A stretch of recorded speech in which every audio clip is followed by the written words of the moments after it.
यानी सेल के गुंडों ने लाठीचार्ज किया है, ये तो शर्मनाक है। ये बिल्कुल प्रशासन के कार्यशैली पर प्रश्न चिन्ह लगा रहा है। और हमने स्पष्ट कहा कि उनको आप सीधे गिरफ्त में लीजिए, नहीं तो फिर ग्रामीण का जब काउंटर करेंगे तो फिर आप उसे हिंसा का नाम मत। शादी ब्याह में और आप लोग नर्तकी और मैंने नृत्य में आप लोग ऐसे कई गुना रुपए खर्च कर देते हैं। जब प्रतिभा और सम्मान में लोग कोई खर्च कर रहा है तो आप लोग को पीड़ा हो रही है। हम तो हमारे दो नहीं चार पैदा कीजिए और दो को बागी बनाइए, विद्रोही बनाइए। जब आपके सामने इसी प्रकार की आफतें आएंगी तो वो बागी बनकर उनका मुकाबला करेंगे। क्योंकि जिनको आप इंजीनियर बनाएंगे, डॉक्टर बनाएंगे, वो केस मुकदमा में उलझेंगे नहीं। दो को बागी बनाएंगे। नियोजन संबंधित मामले आए, कुछ अन्य मामले भी आए और उन मामलों को लेकर उपायुक्त से लेकर कंपनी के प्रबंधक, महाप्रबंधक समेत तमाम पदाधिकारियों से हमने बातचीत की और जो भी बातचीत हुई वह सकारात्मक बातचीत हुई। कई जगह जो पेमेंट वेतन है उसे बढ़ोतरी को लेकर बातचीत हुई। कई जगह ज़मीन अधिग्रहण के बदले मुआवजा और नियोजन पर बातचीत हुई। तो कुल मिलाकर इस प्रकार की समस्याएं आज के जनता दरबार में आई और 2 घंटों से लगातार उनको सुने और संबंधित पदाधिकारियों से, विभाग से बातचीत करने का हमने प्रयास किया और संभवतः 2 एप्लीकेशन छोड़कर बाकी सभी पे हमने पदाधिकारियों से बातचीत की। सकारात्मक बातचीत हुई। जमशेदपुर कैसे आना हो गया? यहाँ से लोगों का डिमांड था? नहीं, हम लोग तो पूरे राज्य का भ्रमण कर रहे हैं और जमशेदपुर, कोल्हान, कोयलांचल का एक भावनात्मक संबंध है। दोनों जो क्षेत्र हैं, प्रमंडल हैं, दोनों का जो भौगोलिक स्थिति है, हालांकि कोयलांचल प्रमंडल नहीं है लेकिन कोयलांचल का जो सीमा है और कोल्हान की जो विषय हैं वो आपस में कनेक्ट करते हैं। यहाँ टाटा जमशेदपुर, तो वहाँ BCCL, CCL, ज़मीन अधिग्रहण, खनन, माइंस उद्योग, ये सारी चीज़ें आपस में एक दूसरे को जोड़ती हैं। तो इसलिए कोयलांचल में रहकर भी कोल्हान के दर्द को बहुत करीब से हम लोगों ने समझा है।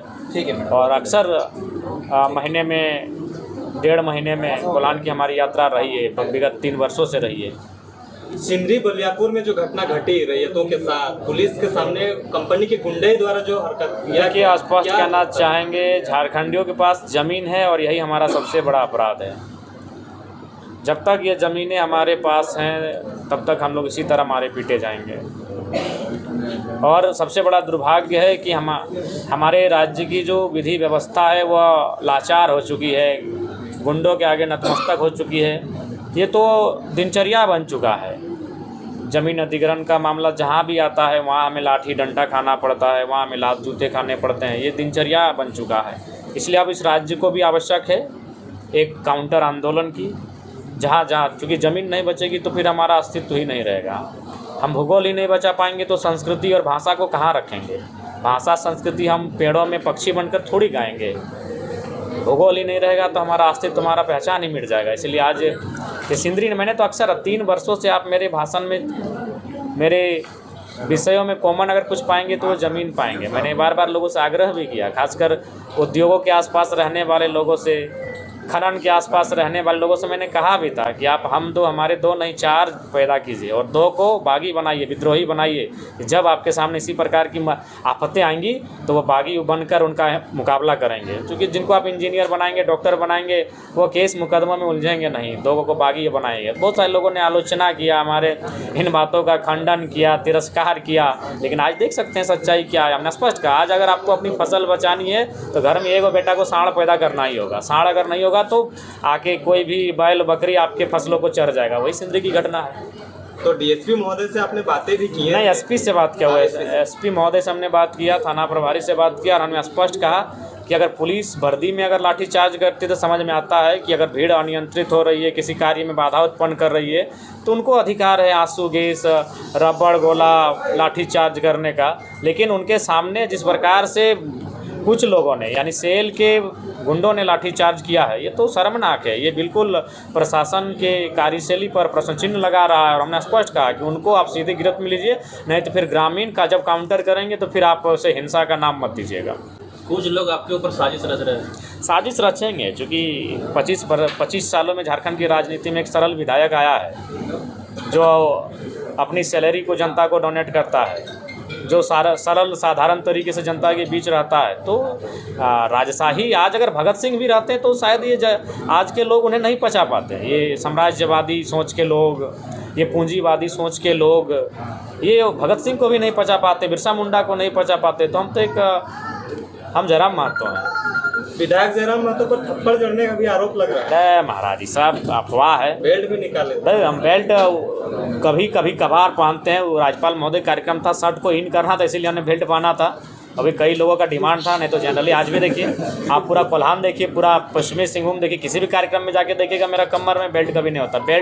बेल्ट हम नहीं रख पाते, हम रुमाल नहीं रखते हैं, हम हाथ में घड़ी नहीं रखते हैं। घड़ी भी हम विशेष दिन पहनते हैं। उस दिन चूँकि टाइम 15 मिनट दिया गया था हमको, तो हमने घड़ी पहना था। उसके बाद घड़ी हम यूज़ नहीं करते हैं, सीधा अब इलेक्शन में यूज़ करेंगे या तो फिर किसी विशेष कार्यक्रम में यूज़ करेंगे। अभी जब हम टी शर्ट पहनेंगे चूँकि घड़ी का लुक दिखेगा।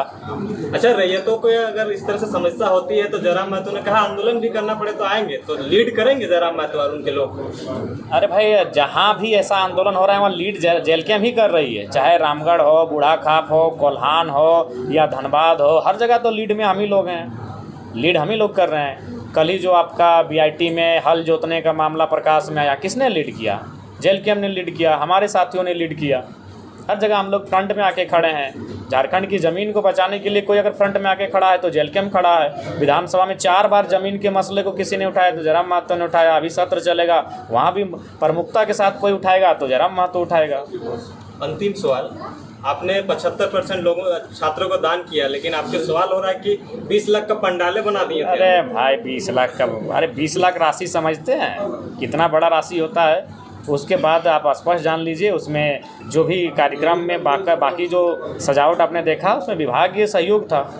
जब क्योंकि महामहिम का कार्यक्रम था, आपने देखा कि सड़क मैंने तुरंत तैयार हुआ, टेम्प्रोरी ही सही सड़क बना, दीवार को तोड़ा गया। तो सब खर्च हम थोड़ी वहन करेंगे, ये विभागीय खर्च है।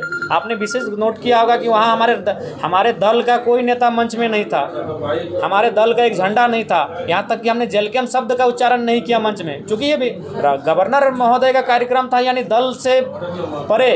तो ये विभागीय खर्च से सहयोग मिला है, जिसके कारण आपने जो थोड़ा बहुत देखा। और बाकी जो था ये कहने की बातें, और जो लोग कह रहे हैं उनको कहिएगा अपना शादी ब्याह में और आप लोग नर्तकी और मैंने नृत्य में आप लोग ऐसे कई गुना रुपए खर्च कर देते हैं। जब प्रतिभा और सम्मान में लोग कोई खर्च कर रहा है तो आप लोग को पीड़ा हो रही है। जरा को कहिएगा अपना शादी ब्याह में और आप लोग नर्तकी और नृत्य में आप लोग ऐसे कई गुना रुपए खर्च कर देते हैं। जब प्रतिभा और सम्मान में लोग कोई खर्च कर रहा है तो आप लोग को पीड़ा हो रही है। जयराम महतो पे हिसाब मांगा जा रहा है उस चीज़ों को लेकर? नहीं, बिल्कुल लागत। पहले आप तो बुराई करते थे, आप तारीफ करने लगे। देखिए, तारीफ हर कोई करेगा। जयराम महतो जिन परिस्थितियों में आके विधायक बना है, जिन परिस्थितियों में आकर नेता बना है, उसकी प्रशंसा हर किसी को करनी होगी। क्योंकि अभी तक विधायक वही लोग बने हैं जो लोग राज परिवार से संबंध रखते हैं, चाहे वह चंपे सोरेन जी के पुत्र हों या अर्जुन मुंडा की अर्धांगिनी हो या रघुवर दास की पुत्र वधु हो या मधु कोड़ा जी की अर्धांगिनी हो। आपके कोल्हान में ही देख लीजिए, सैकड़ों ऐसे उदाहरण मिलेंगे। तो निश्चय ये उन परिपाटी को तोड़कर हम आए हैं राजनीति में, तो जाहिर सी बात है प्रशंसा तो लोग करेंगे। रघुवर दास के क्षेत्र में आए जी, देखते हैं, उनसे बातचीत करते हैं कि आप ऐसे तो अब बेचारे चुनाव में विधानसभा के अंदर है नहीं। तो सर ये सेंट्रल को क्वेश्चन पूछते हैं सर, हमारा जीडीएस के बारे में, ग्रामीण डाक सेवक जो है सर, यहाँ का टारगेट